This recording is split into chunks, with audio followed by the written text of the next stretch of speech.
For more on this, let's bring in Fox News contributor and former NYPD inspector, Paul Mauro. Paul, welcome. Thank you. So let's start in New Orleans. What's striking to me is the help that these guys apparently had breaking out of jail and the assistance they apparently have received since they've been on the run. What's your assessment of that case? Well, prisoner escapes always have help, either inside or outside, or potentially both. In this case, it looks like they had both, so no surprise there. The delayed processing of the crime scene, the escape scene, is really unfortunate because according to all of the reporting, that panel could only have been removed from the outside corridor, which means that somebody who was involved, or more than one person, removed it and potentially left fingerprints, DNA, etc. So that just compounds what looks to be a bad issue. But just to unpack it a little further, let's remember, these were heavy predicate felons. Some of them awaiting trial. They were moved from maximum security to minimum security. And in this minimum security area, there was only 60% staffing. And this prison, this facility, was under federal oversight. There's a federal consent decree. My point is, it's very badly managed, quite clearly. And the inclusion of the federal government and a monitor, a federal monitor that the citizens of New Orleans have to pay, really didn't help very clearly. There needs to be another solution here. These federal consent decrees are being undone by executive order, thanks to President Trump. This is a long time coming. But I think somebody, the governor, somebody down there has got to get their arms around this because very clearly there's an ongoing issue. Do you think the sheriff or someone higher needs to fire a lot of staff at that facility because it appears pretty serious corruption?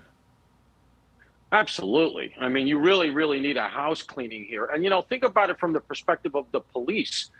They make the arrests. They have to do battle with woke DAs. They have to do battle with a system that's decided that they're the bad guys. And then they get them in jail. You manage to get a conviction. And then you find out that they're placed in maximum security and all but invited to escape. So, it can't be very good for New Orleans PD morale. And as I said, somebody really with some management experience really has to get their arms around this because New Orleans is one of our great cities. And it is joining the list of blue cities across the country that are really circling the drain. To New York City and the story CB Cotton told us about, what do you make of that case where allegedly this guy was held hostage and tortured by his crypto business partners? Yeah, so CB has the facts as I know them as well. My understanding is that a second arrest has been made. So I think that's new. So we do have two now that will be processed and arraigned.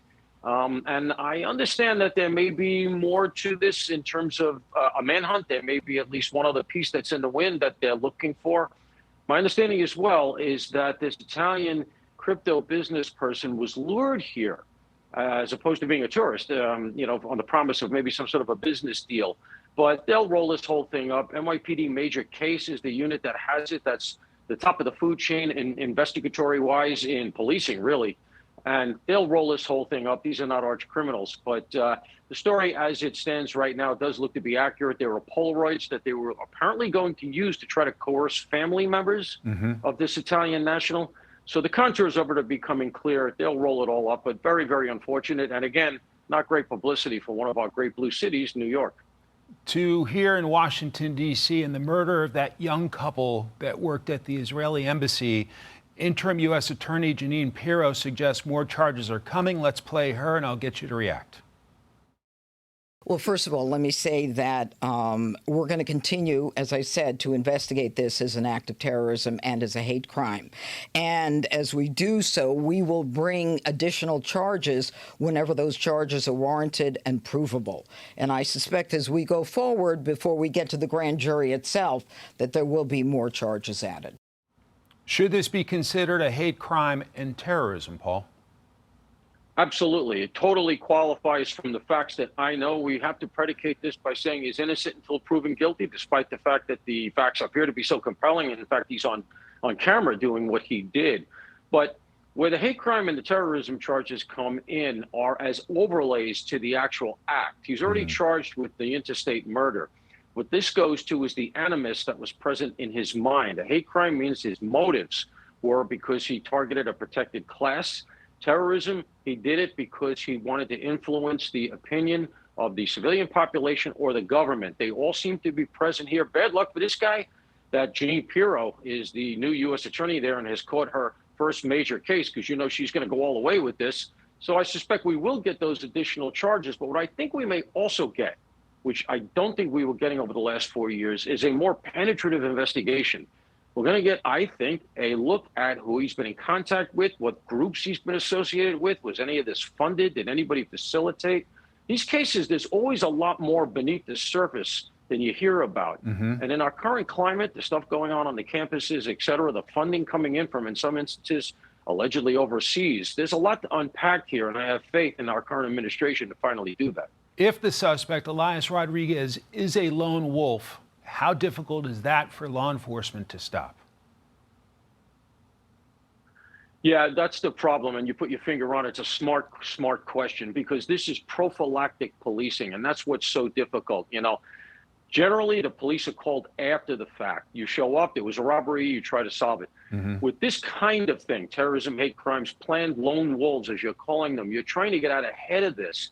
And in today's world, with all of this encryption, all the different apps, et cetera, it can be very difficult to get in front of this stuff before it happens. The good news is that law enforcement is very smart at it, has gotten a lot smarter. And people like this alleged perp leave a footprint, and so they can do a lot subsequent. But to get out in front of it in a First Amendment society, it's very, very difficult, but that's our system. Former NYPD Inspector Paul Mauro, grateful for your time and your analysis today, Paul. Thanks so much. Thank you, Mike. Hey, it's Will Kane. Click here to subscribe to the Fox News channel on YouTube. It's the best way to get our latest interviews and highlights. And click to subscribe to the Will Kane podcast for full episodes right now.